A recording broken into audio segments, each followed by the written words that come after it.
Hi hello నేను మీ రమేష్ని మాట్లాడుతున్నా. ఈరోజు మనం మేతి చికెన్ కర్రీ తయారీ విధానం ఎలాగో చూద్దాం రండి. ముందుగా ఓ టీ స్పూన్ పసుపు, రుచికి సరిపడ కారం, అలాగే చిన్నగా కట్ చేసి పెట్టుకున్న 2 ఆనియన్స్, గార్నిష్ కోసం కొత్తిమీర, రుచికి సరిపడ రాళ్ళుప్పు, స్లైస్గా కట్ చేసి పెట్టుకున్న 2 పచ్చిమిర్చి, ముఖ్యంగా ఓ పిడికెడు కసూరి మేతి, 2 రెమ్మల కరివేపాకు, గార్నిష్ కోసం ముంత మామిడి పప్పు, అలాగే 3 టేబుల్ స్పూన్ అల్లం వెల్లుల్లి పేస్ట్, మరీ ముఖ్యంగా ఓ అర కేజీ ఫ్రెష్గా కడిగి ఉంచుకున్న చికెన్ ముక్కలు. నూనె వేడెక్కిన తర్వాత ముందుగా కట్ చేసి పెట్టుకున్న ఆనియన్స్ని వేసి అవి మగ్గే వరకు వాటిని కలుపుతూ ఉండాలి.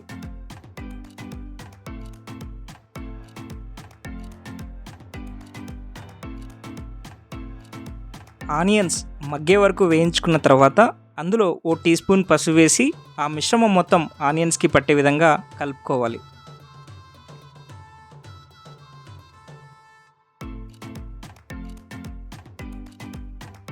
అలా కలుపుకున్న తర్వాత కొంచెం రాలుపుని వేసుకొని కరిగే వరకు కలియబెడుతూ ఉండాలి.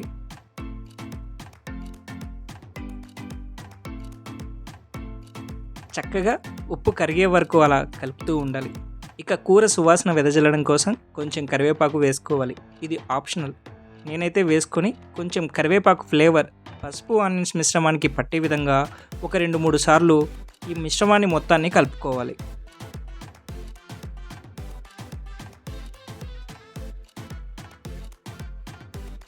ఇక ఇప్పుడు కట్ చేసి పెట్టుకున్న స్లైస్డ్ పచ్చిమిర్చి ముక్కల్ని పసుపు, ఉప్పు, ఆనియన్స్, కరివేపాకు మిశ్రమంలో వేసి పచ్చిమిర్చి ఘాటు తగ్గేదాకా ఆ పచ్చివాసన పోయే వరకు కలుపుతూ ఉండాలి.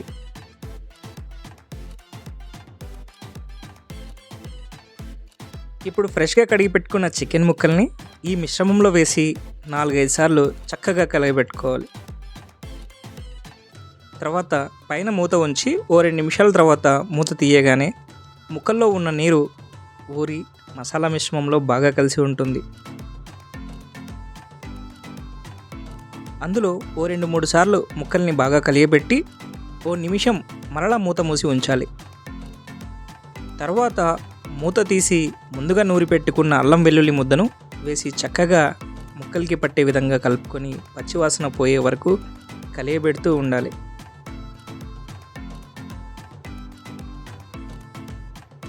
అల్లం వెల్లుల్లి ముద్ద యొక్క పచ్చివాసన పోయేంత వరకు కలియబెట్టి తర్వాత ఓ నిమిషం మూత మూసి ఉంచి అదే మూతను ఓ నిమిషం తర్వాత తీసి ముక్కల్ని ఆ మసాలా మిశ్రమంలో బాగా కలుపుకోవాలి.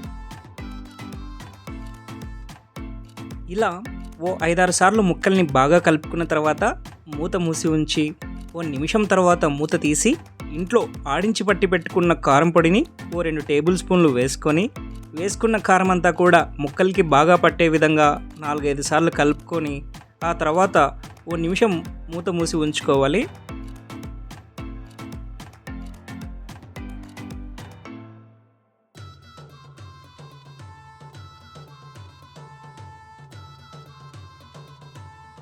ఒక నిమిషం అయిన తర్వాత మూత తీసి ఉంచి చికెన్ గ్రేవీ కోసం కొంచెం నీటిని అంటే ఓ చిన్న గ్లాస్ సైజులో నీటిని పోసి కూర కలిసే విధంగా కలియబెట్టి మూత ఉంచి కొద్దిసేపు హై ఫ్లేమ్లో ముక్కల్ని ఉడికించుకోవాలి.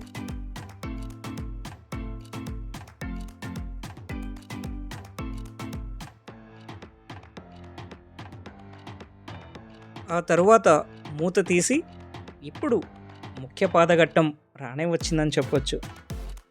అదే అండి టైటిల్కి తగ్గ ఘట్టం. ఇప్పుడు ఇందులో కసూరి మేతిని వేసుకొని ముక్కలకి పట్టే విధంగా బాగా కలుపుకొని 1-2 నిమిషాలు మూతను మూసి ఉంచుకుందాం.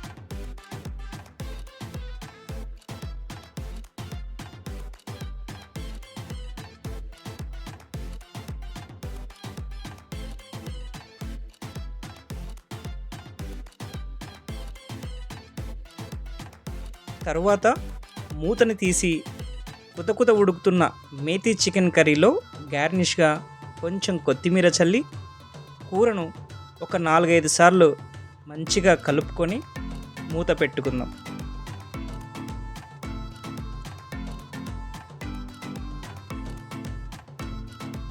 ఓ నిమిషం తర్వాత మూతని తీసి ఉంచి ఒక 2-3 సార్లు చికెన్ని చక్కగా కలుపుకొని పక్కన ఉంచుకున్న జీడిపప్పు పలుకుల్ని చికెన్ కర్రీలో వేసుకొని ఓ 5 సెకండ్లు మూత మూసి ఉంచి ఆ తర్వాత మూతను తీసి చక్కగా మొత్తం చికెన్ మిశ్రమాన్ని కలుపుకొని వేడివేడిగా అన్నంలో వడ్డించుకోవడమే తరువాయి.